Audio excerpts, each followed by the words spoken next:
Okay, so I just started the recording. So, like I said, last week we discussed this is the whole Vedas.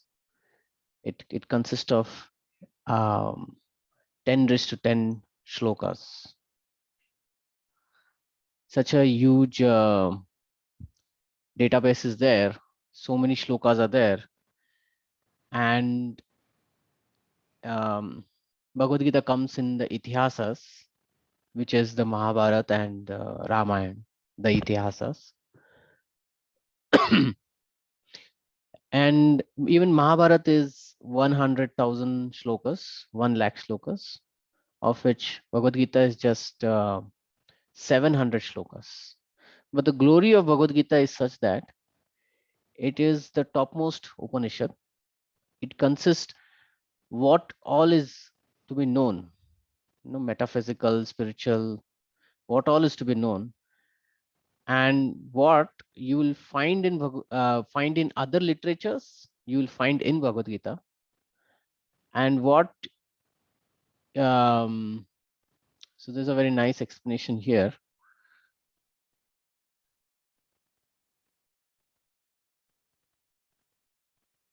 And we'll read this, but I just want to point it out. Yeah. It is said that one will find in Bhagavad Gita all that is contained in other scriptures. So all that is contained in other scriptures, he will find it. But the reader will also find things which are not found elsewhere. So what we don't find in other literatures, in so many other literatures, we'll find in Bhagavad Gita. And therefore, Bhagavad Gita is considered topmost philosophy book, topmost book, uh, dialogue, which answers all our questions. So as we read, we'll come to know what all topics it takes. So let's start with today's first chapter, first text. In short, Bhagavad Gita was spoken on a battlefield 5,000 years ago, where the Pandavas and the Kauravas, the Kurus, they had assembled to fight it out.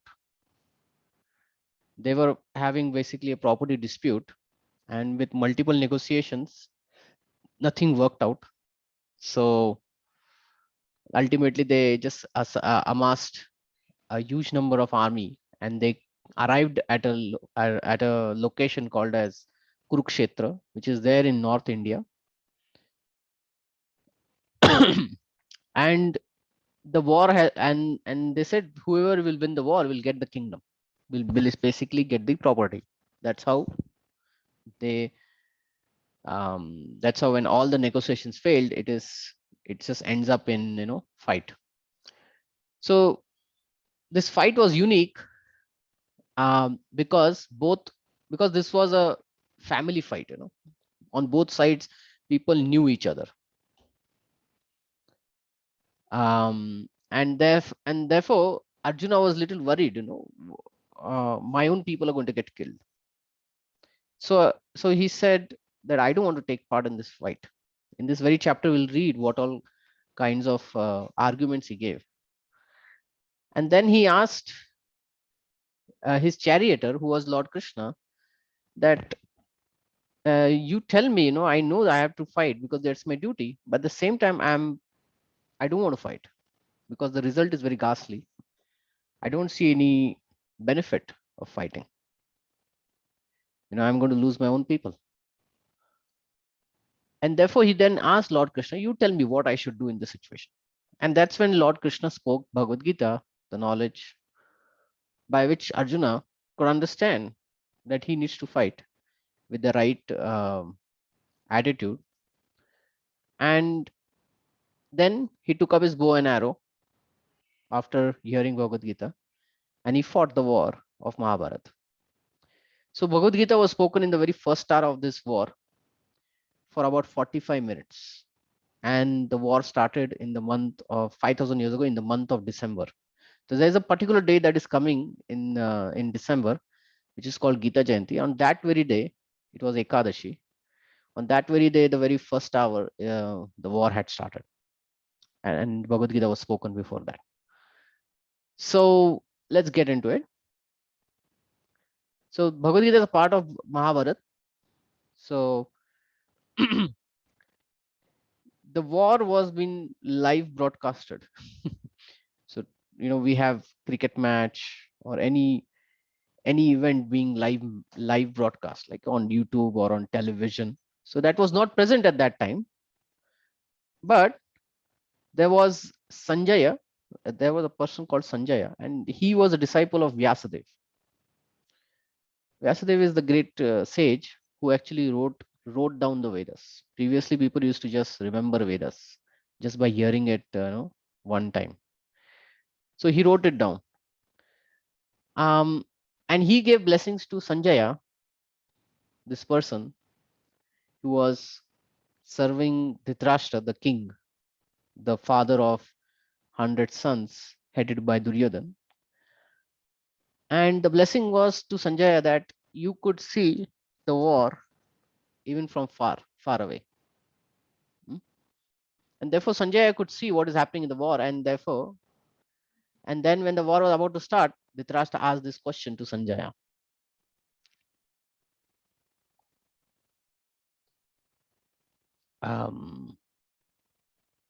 Yeah, just hold on for a second.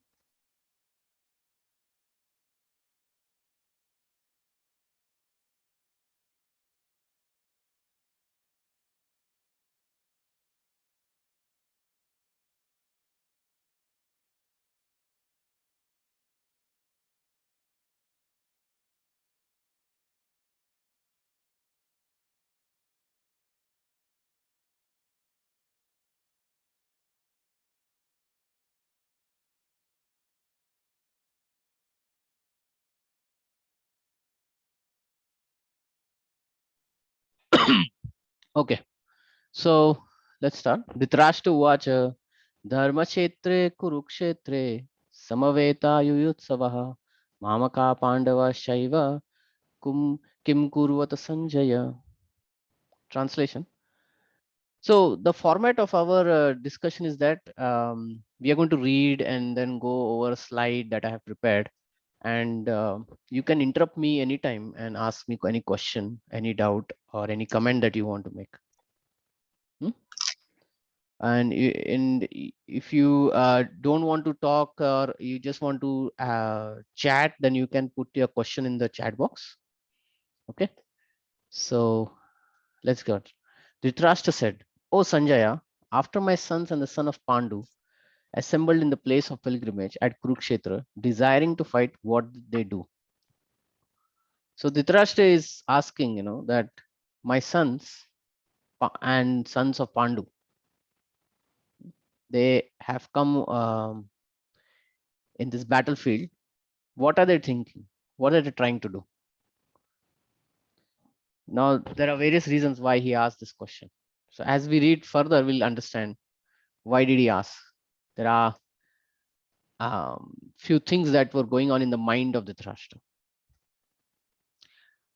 Purport: Bhagavad Gita is widely read theistic science summarized in the Gita Mahatmya. There it is said that one should read Bhagavad Gita very scrutinizingly with the help of a person who is a devotee of Sri Krishna and try to understand it without personally motivated interpretations. The example of clear understanding is there in Bhagavad Gita itself, in the way the teaching is understood by Arjuna, who heard Gita directly from the Lord. If someone is fortunate enough to understand Bhagavad Gita in that line of disciplic succession without motivated interpretation, then he surpasses all studies of Vedic wisdom and all the scriptures of the world. One will find in Bhagavad Gita that all that is contained in other scriptures, but the reader will also find things which are not found elsewhere. That is a specific standard of Gita. It is perfect. It's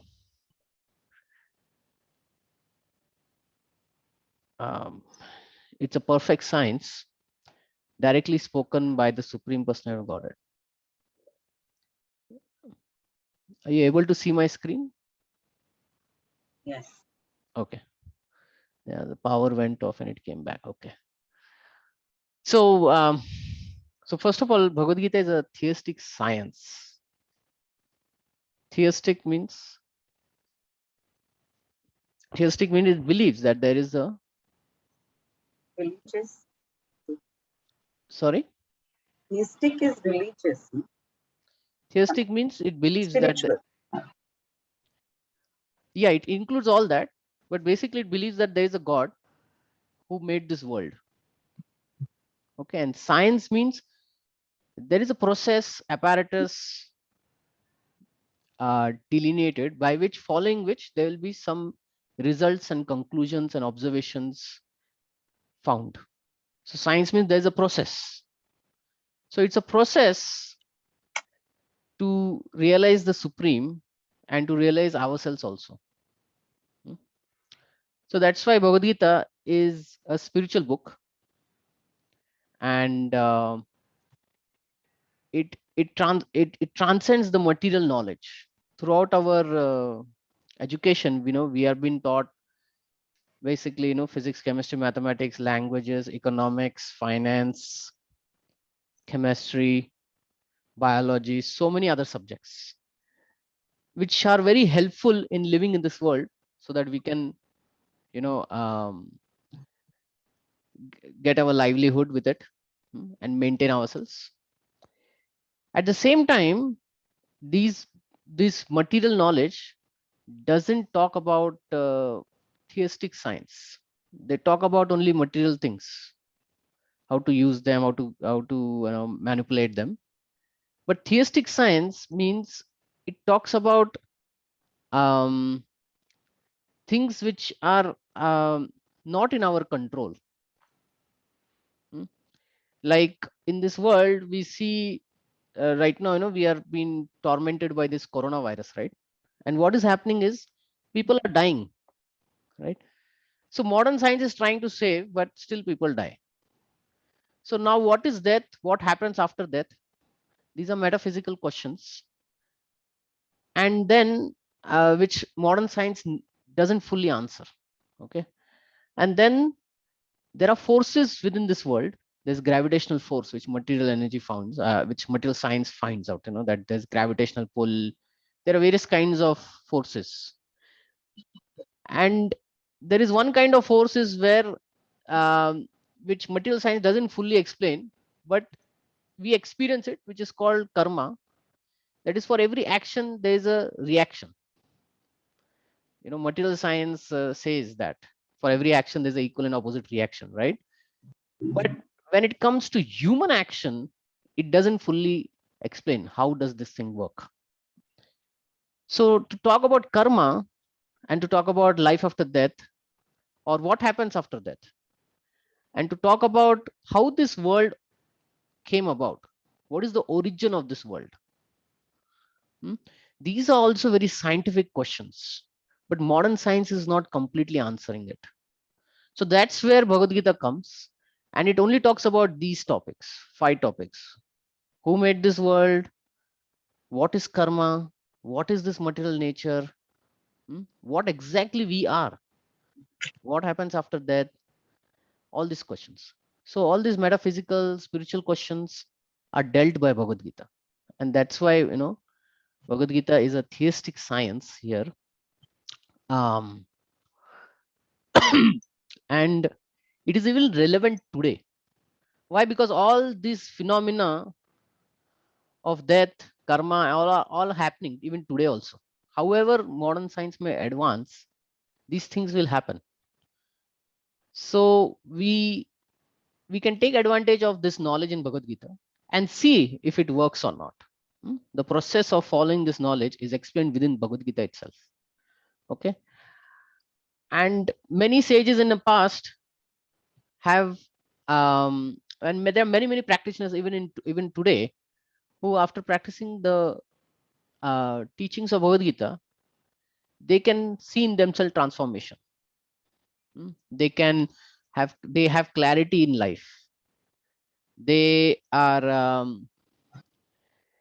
able to understand what is going on in this world, and they're able to tolerate it. They're able to advance it, and basically they're able to focus their life. Hmm. So all this knowledge is there, and the process is explained in Bhagavad Gita. And Bhagavad Gita itself is an apparatus. The process is explained, and Bhagavad Gita itself is apparatus. It's very interesting. Apparatus is we use it, to do something. And by reading Bhagavad Gita, that very activity of reading Bhagavad Gita, studying Bhagavad Gita, starts affecting us. Last time we discussed Shankaracharya's poem where he says that um, if one takes even, you know, one rivers the Ganga river, you know, the Ganges river, because it is very purifying. And it says that even more purifying than Ganges river is Bhagavad Gita. Because by reading that, one can become fearless in front of death also. So that is the knowledge of Bhagavad Gita. So let's get further in our discussion here. Any questions, comments, you can interrupt me, no problem. So one should read Bhagavad Gita with the help of a person who's a devotee of Sri Krishna. Now this itself is said in Bhagavad Gita itself. Krishna tells to Arjuna that I am telling you this knowledge because you are my devotee. So that becomes the qualification, you know, to hear Bhagavad Gita. And to hear from whom? There are many interpretations in Bhagavad Gita. Last week I was asked which version are we using and all. So there are many interpretations. There are like 700 plus editions. You know, anybody knowing Sanskrit can also interpret Bhagavad Gita as they think. So this particular Bhagavad Gita that we are reading comes in Brahma Madhva Gaudiya Sampradaya. And it tells what is the disciplic succession. Krishna, and it starts with Krishna, who told it to Brahma. This same knowledge, he told it to Brahma, then to Narada, then to Vyasa. Like that, it came to the present Guru, who's not there on this planet, but through his disciples, it is continued. So this is Brahma Madhva Gaudiya Sampradaya. It is the Madhvacharya Sampradaya, which is there in Udupi, Karnataka. And like this, there are other sampradayas also, which are called Sri Sampradaya, which you can see very prominently in Sri Rangam and Tirupati and Melakote. Then there are other two more sampradayas, Kumara Sampradaya and Rudra Sampradaya. So there also the knowledge is there, which starts from Lord Krishna and then it comes down. So this is the authenticity of this disciplic succession. So what does this mean? This means that today, this means that, you know, Bhagavad Gita was spoken 5,000 years ago. And what exactly Krishna meant is passed down through these teachers and it's coming down to us. Just like, you know, we are learning physics in India. There's somebody learning physics in Japan. There's somebody learning physics in America. Somebody learning physics in Europe. Are all the physics that everyone is learning is different? No, it is the same physics. Why? Because the physics is taught in a disciplic succession, in a university, bona fide university, and they teach the same subject matter, which is taught in India, which is taught in Europe, and elsewhere. So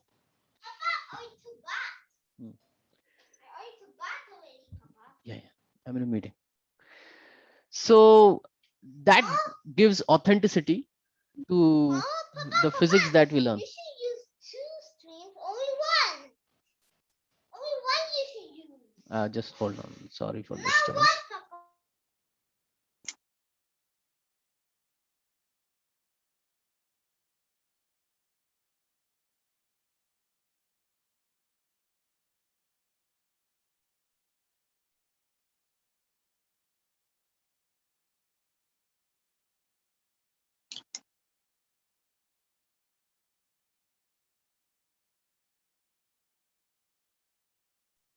Yeah, sorry. So I was explaining that, you know, the physics that we learn, or any part of the world, is same because the same physics subject matter is being taught in all the universities, and that's how the authenticity, the bona fide, the authority of the subject is maintained. Similarly, even for this Bhagavad Gita, or for the Vedas for that matter. For all these, this is the whole Vedic knowledge. For all of this knowledge, there used to be a disciplic succession. Basically, teacher disciple tree who would carry on this knowledge and give it to their disciple and go on like that. So similarly, the Bhagavad Gita knowledge is also to be passed through teacher and disciple. Otherwise, one may hear some personally motivated interpretations. For example, I'll give you that in the early 1900s, one politician, he was jailed in Andaman and Nicobar. And before going to that jail, and he took Bhagavad Gita with himself and he was reading there. And after reading, he wrote a commentary on Bhagavad Gita. He was expert scholar also. And he concluded that Bhagavad Gita was meant for Indian freedom movement. Now that is a personal motivated interpretation. Why? Because Bhagavad Gita doesn't talk about freedom of a country or something like that. And therefore, there are many editions of Bhagavad Gita in the market where such interpretations are there. People think that, oh, Bhagavad Gita talks about this. Now there is a section in Bhagavad Gita which talks about food. So there was this nutritionist who would read Bhagavad Gita and he would say that Bhagavad Gita is talking about food. So it is ultimately want us, to make our body healthy. So does the Bhagavad Gita wants our body to be healthy? Partly. That is not for the whole thing. Bhagavad Gita was spoken on a battlefield to the questions of Arjuna. And after hearing it, he stood up and did his duty. So we should be very careful in picking up the edition of Bhagavad Gita. We should look for the bona fide Bhagavad Gita only. Just like, anyone on the road may say, oh, I am a doctor. Let me treat you. Are you going to accept that? No. You want to see bona fide certificates. Where did he did his doctor? Where did he did his internship? Everything should be bona fide. It should be legal. It should not be any fake. So similarly, Bhagavad Gita, the interpretation of Bhagavad Gita should be true to what Lord Krishna said 5,000 years ago. And that is passed down in the Vedic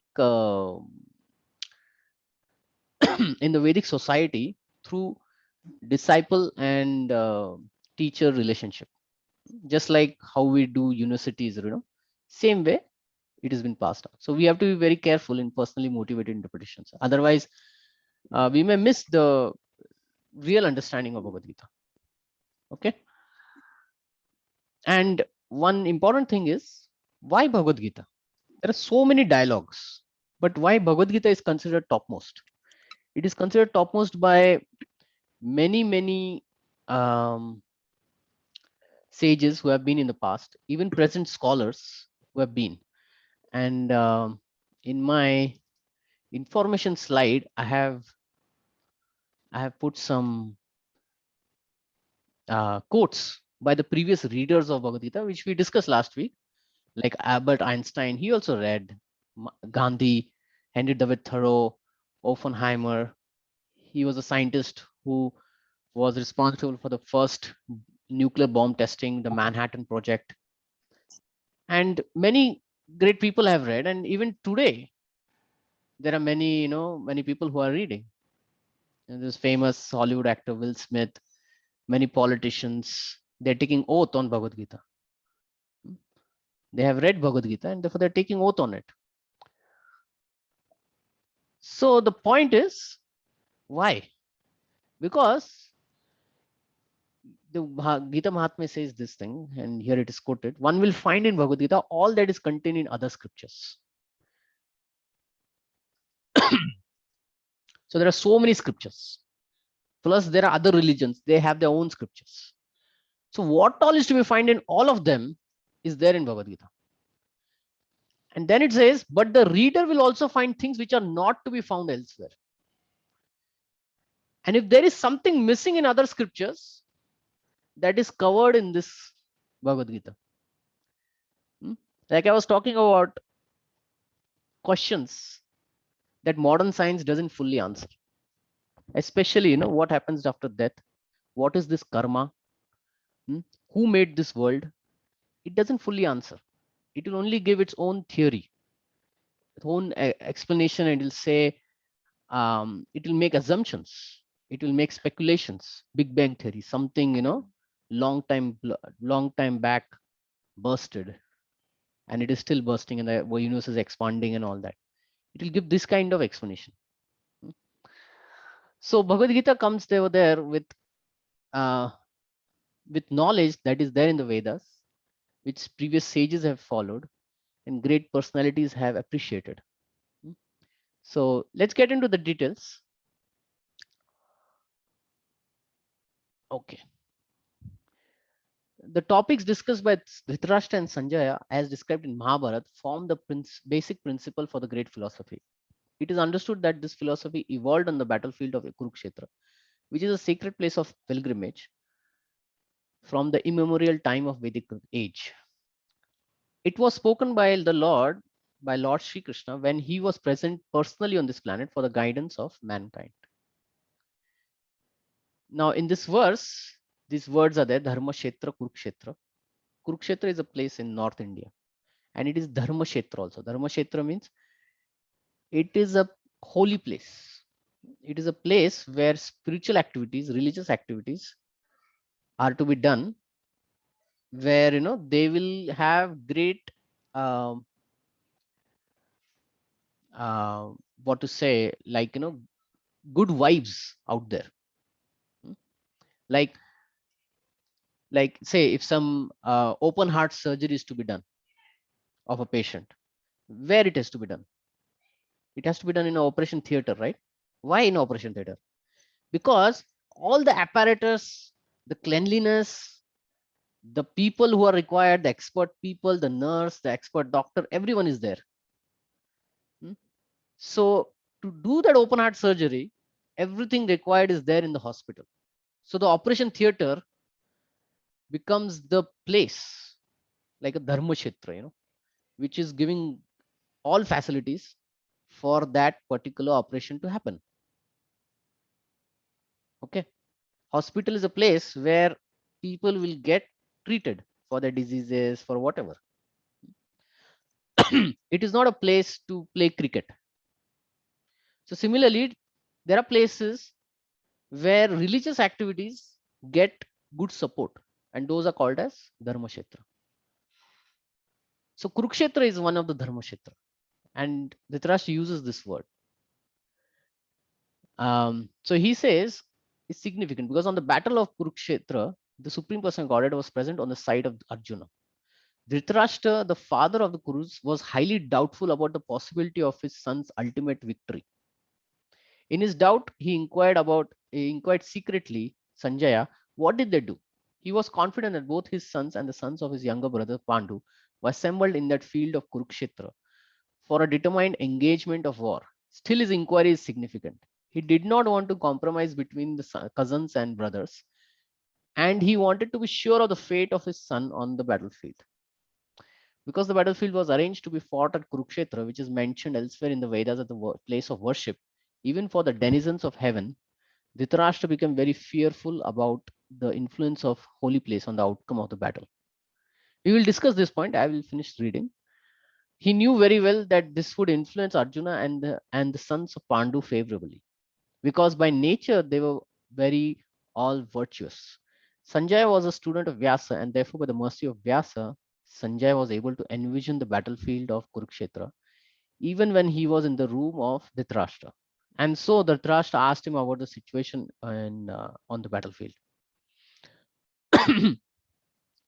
So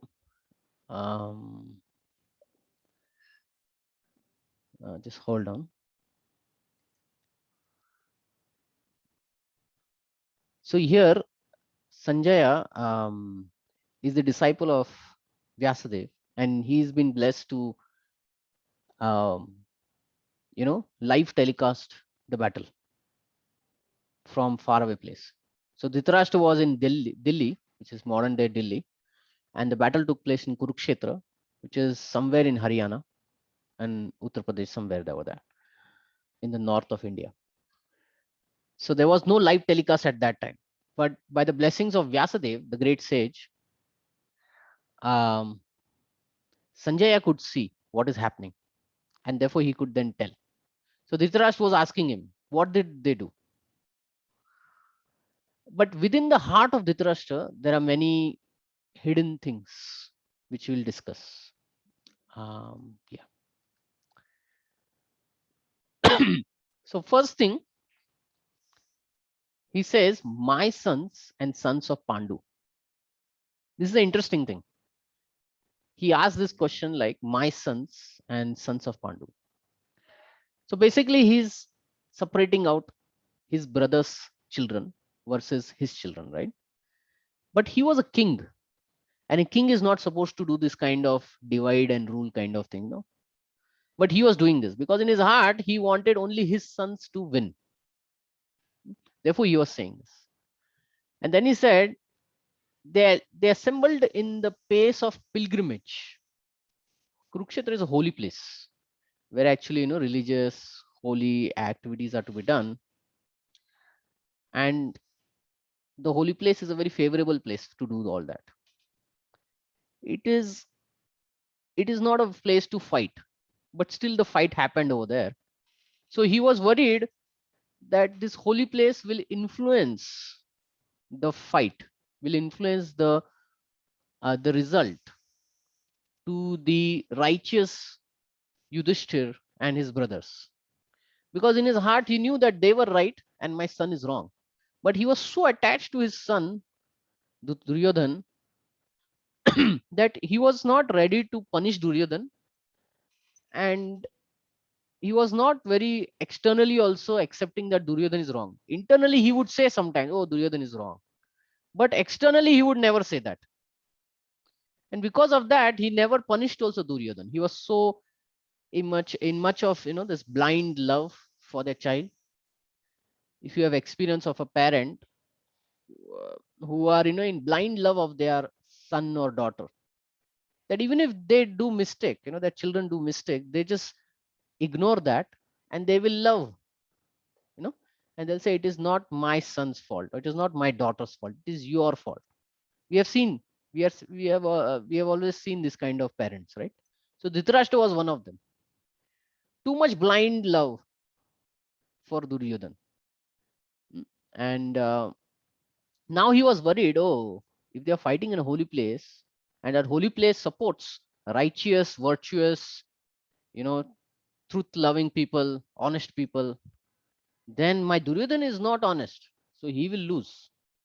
So he was worrying, what did they do? And he had other worries also in his mind. These are very so the acharyas, they decipher what is the internal thinking of the person when he's talking. So there are 3 points that they have said. When he asked this question, he said, so he was first desiring his sons to get the kingdom. Then second, he was doubtful of the possibility of son's victory, because his son Duryodhan was not a very righteous person, right? And he was fearful also because the holy place would then favor the Pandavas and not his son, because the Pandavas were truthful people. And then he was hopeful also. Therefore, he asked, no, what did they do? He said, my son, he's anyway a irreligious person, ill social person. But these Pandavas are good people. So the holy place may influence them. And they would think that, oh, should we fight in this holy place? And then they would give up. So he was hopeful that the Pandavas would renounce, they would give up their claim and avoid bloodshed. They would avoid this war. Now, indeed, in the very first chapter of Bhagavad Gita, this thing happens. Okay. That the Pandava, Arjuna, he is not ready to fight. Okay. Now, just to give you some small history here, before this fight ultimately happened, there were multiple negotiations done, and at the start, the negotiation point was that, okay, they have come out of exile. Bhishma, he confirmed they come out of exile. Now Duryodhana, you give them their kingdom. But Duryodhana was adamant. He said, no, no, no, no, no. I'm not going to give. Like a childish person. He was like, no, no, I don't want. Then many people talked to him. They said, no, give them. But then he said, no, I won't give. They told him now there will be war, okay, and people will die. He said, forget it. I'm not worrying about that. Then in the Pandavas' tent, Yudhishthir was thinking, if we fight this war, it will be our own family members which will die. So many people will die just for that kingdom. And this Duryodhan is not giving. So what we should do? Then he said, okay, we are kings. We should get something. Now Duryodhan was not ready to give him something, half of it or 1/4 of it. So then um, the Pandavas concluded, okay, fine, we would avoid this bloodshed. Give only 5 villages. We have 5 brothers, 5 villages. Villages, okay, not even towns or city. No, not even well-developed thing, just village. How big is a village? If one walks like 1 to 2 kilometer, the village ends, right? If you go to a small village in India, and if you walk from one end to another, in just 1 kilometer, the whole village will be done. And in some places, it will be half a kilometer. So Yudhishthir was thinking, at least I will get some 5 villages, and then we'll be like, we can avoid this war. And to deal with that negotiation point, they sent Lord Krishna. Why Lord Krishna? Because he was respected in Dhritarashtra by Dhritarashtra, Bhishma, Dronacharya, that party also. And he was respected here by the Pandavas also. So you want in in um, in Marathi it is called Madhyasti, or you want a very person who is loved by both party, you know. So Krishna came out to be that person, and he said, "I will talk, and they will listen." And when Krishna reached there, and he said, "Duryodhan, they are only asking 5 villages." Duryodhana said, "No, I won't give even a land which is equal to a tip of a needle." Then Krishna said, "What? You are, so unreasonable. You're so stubborn. You're not making sense. You are just pulling all of us into a war, into bloodshed. You know, 5 villages. You take the whole kingdom. You take Indraprastha also. Give this 5 villages." And Duryodhana said, no. Duryodhana had a plan in that negotiation thing. He said, oh, this Krishna is loved by the Pandavas and respected by our people also.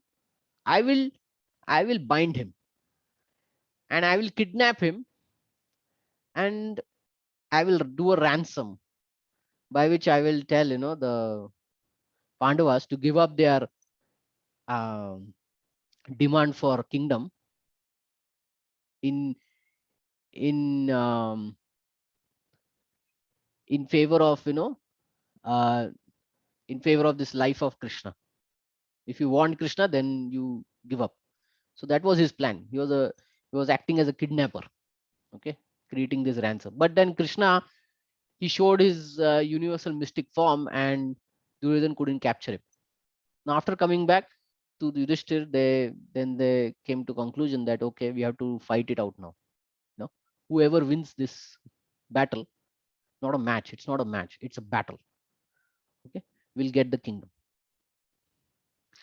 Now, so we can see, that the Pandavas, they did their best to avoid the war. They reduced their demand to such an extent, which is like, even people will laugh at it. 5 villages. When you're a king, you just end up with 5 villages. What is the meaning of your king and all that, right? But Yudhishthir was ready to do that because it's a war. People are going to die. But Duryodhana was stubborn. No, I'm not going to give. You know what? 5 villages, and not even a land which is equal to a tip of a needle. Now, still the war was about to start, and then Dhritarashtra was hopeful that the Pandavas would give up. And that exactly happened in the very first chapter of Bhagavad Gita. And that's what we are reading. Arjuna is not ready to fight this war. Hmm? We will see his arguments as we go in the later texts. But let's finish this one small paragraph. Both the Pandavas and the son of Dhritarashtra belong to the same family, but Dhritarashtra's mind is disclosed herein. He deliberately claimed only his sons as Kuru, and he separated the sons of Pandu from the family heritage. Now we see this in today's politics, whether it be in India, whether it be in outside of India, any country. A politician would talk in such a way that they would um, they would basically divide the community. If a community has multiple um, religious denominations, right, people, then they would only talk of one denomination and they would not talk about anyone else. This is our common experience, right? Like people would only talk about one religious community, not the other. But whereas in the city, both the communities are living. So that kind of mentality, right? Separatist mentality is like taking advantage for votes or something like that. So even Dhritarashtra had that. Externally, he would say, "Oh, Pandavas, take away your kingdom," but internally, his heart was like, "Oh, this kingdom should be only for my son. It should not be for anyone else." So therefore, even in his talking, he he Pandu was his elder brother. Okay, and Pandu died with 5 children left out. And the sages came and they said that you have to take care of him. And Dhritarashtra would take care of all these 5 children, 5 Pandu Putras. But externally, we would think that he's taking care of them as their own sons. But when he spoke them as very differently. Like I read you this. He says, after my sons and the sons of Pandu, he's dividing it. My son is different than this Pandu's son. Now, Pandu is my brother. He's not regarding that my brother is died. Generally, if, in a family, if a brother dies or something, the other brother takes care of the children. Like, these are my own children now. But we can see Dhritarashtra is not thinking that way. So he is also a problematic person in this fight. In this conflict, he's also problematic. That in his heart, he's not having the same love to his brother's children as he has for his own sons. You see, that's why he says very differently, my son and Pandu's son. Mamaka Pandava. Mine and this Pandava's son. So internally in his heart, he doesn't have so much love for the Pandavas. He is very clearly, diplomatically saying this. He deliberately claimed only his sons as Kuru. See, as a king also, you can say my whole kingdom is like my, family. But then if the king only thinks about his family, then he becomes selfish, right? We see this in modern world. Yeah, in regards to dictators, even in case of politicians also, but in case of dictators, it's very clear. The dictator is only taking care of their own family, their relatives. Everybody is in the government job, and they are getting salaries, and they don't care only of the common people. Then after many years, these common people come up and they fight against the dictators and kill him, like we have seen in case of Gaddafi, Saddam Hussein, and so many dictators. Because they become too much selfish. So this is a sign of selfishness. So this is one of the lessons of Bhagavad Gita, that this verse is that if we are in a responsible position, we should look everyone equally and should not be so much selfish, to our own assets. This can be learned in many ways. Today, they're talking about climate change and all this. but within their heart, they're only thinking about their country or the industry that they are supporting, right? So therefore, they are not able to come up and save the earth, and the earth is suffering. Now, when the earth is suffering, actually everyone is suffering. You cannot stop. If you do pollution in one end of the earth, it is going to affect the other end. So if the other end thinks that, oh, that pollution is not going to affect us, that is not going to happen that way, right? The climate change is affecting every country, irrespective whether they're advanced or they're not advanced, or the third world or not third world or whatever. So this is because of selfishness, the same mentality that Dhritarashtra had that time. One can understand the specific position of Dhritarashtra in this relationship with his nephews, the son of Pandus. As in the paddy field, the unnecessary plants are taken out, so it is expected from the very beginning of these topics that in the religious field of Kurukshetra, where the father of the religion, Sri Krishna, was present, the unwanted plants like Duryodhan's sons, Dhritarashtra's sons, Duryodhan, and others would be wiped out, and thoroughly religious persons headed by Yudhishthir would be established by the Lord. This is the significance of the word Dharmashetra, Kurukshetra, apart from their historical and Vedic importance.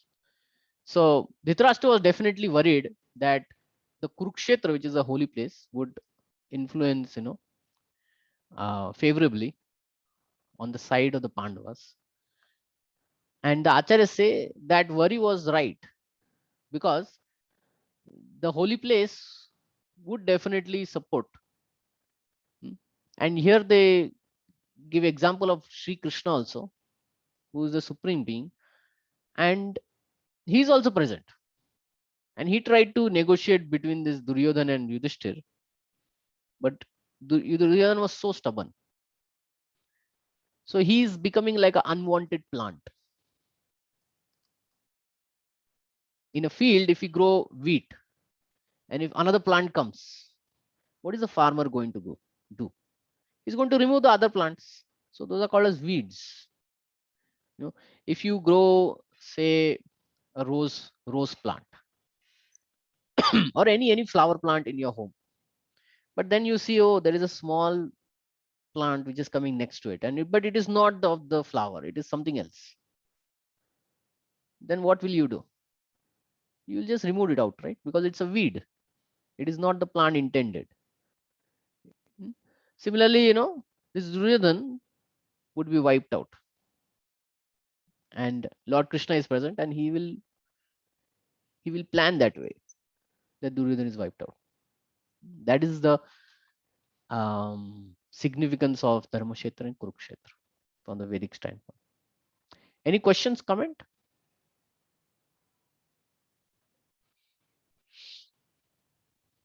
Okay. Let's get to the next verse. Thank you, sir. Doing very well as well. Yeah. You have any comment or question? No, I'm listening right now, sir. If Oh, there is something, okay. Sure. Yeah, sure. Yeah. So our format will be like this: that we will read the text, we will read the translation, the purport, and we will jump to some PPT slides, some videos, if I have any videos, or to some questions that you may ask. So like that. That's how this program is set up. So that's why we called it as Corporate Gita Reading Program. There's a lot of reading here, discussion, interaction. So we feel free to talk, no problem. We'll be going slowly. We one by one, we'll be covering 700 verses, and it will take us considerable amount of time also to finish it off. But we are not interested in finishing it off. We are interested in understanding and implementing in our life, right? So second verse is Sanjaya Uvacha Drishtva tu Pandvanikam Yudham Duryodhanastada Acharyam Upasangamya Raja Vachana Abravit. Sanjay said, O king, after looking over the army arranged in military formations by the son of Pandu, King Duryodhan went to his teacher and spoke the following words. So Duryodhan and Sanjay, they are in New Delhi. They are in Delhi, and the war is happening in Kurukshetra. And Dhritarashtra asks Sanjay, what is happening? Now Sanjay understands all this internal worry that Dhritarashtra is having. So he tells, oh, they have arranged a military formation. They are going to have a war. And Duryodhan went to his teacher. So he wanted to hear about Duryodhan, not about Pandava. So he said, Duryodhan went to his teacher and he's speaking such and such thing.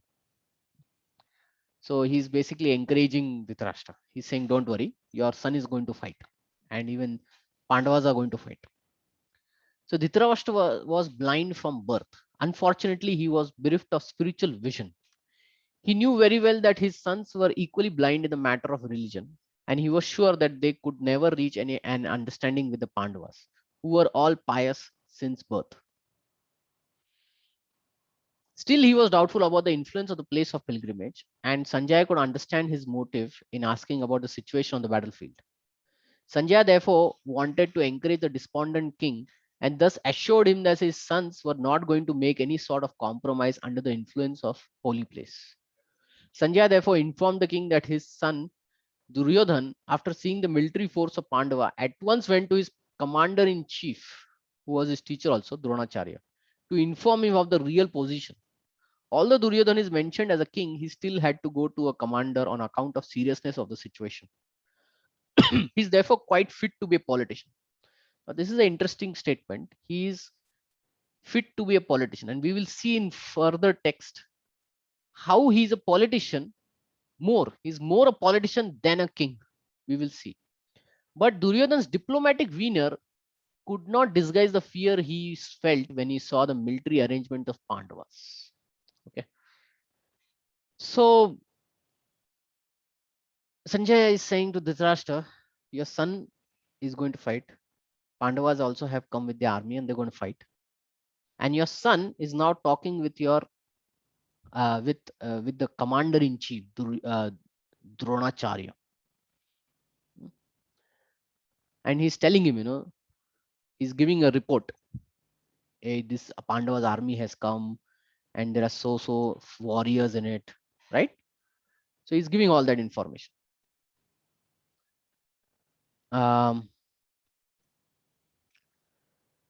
So in the next few verses, he tells all about what Duryodhana is saying and all that. But it's right now 2 p.m. So our session only goes from 1 p.m. to 2 p.m. So 1 hour is done. Let's open up for any questions or comments you may have. We will continue next week with the third verse of Bhagavad Gita. So any questions, any comments?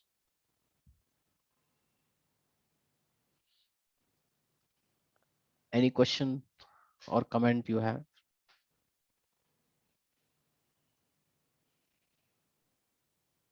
Yes, Prabhuji, thank you very much. I missed the first session. It's Friday. I have Yeah, attended no it. problem. No Yeah. problem. In my email, Yeah. I have Sent a put where recording. Yeah. the recording will be on YouTube, so it will be available to view. There's no problem. I'm So grateful. I'm really blessed that this is the second session I'm attending right now. I hope to complete it. It's on Friday in the afternoon. I'm a yeah, working person, but I want to really, understand the teachings of the God and yes, be yes, in service of the Lord. So yes, I'm yes, grateful to you. Thank you very much. yeah, That's all I can say. And yeah, there are questions, but I will, let me first understand. Then I will yeah. come back. Sure, no problem. You can ask anytime, Yes. and we'll be meeting every Friday, 1 to 2 p.m. So so thank you very much. Let's meet next week, and we'll continue with 1.3. Thank you. Hare Krishna.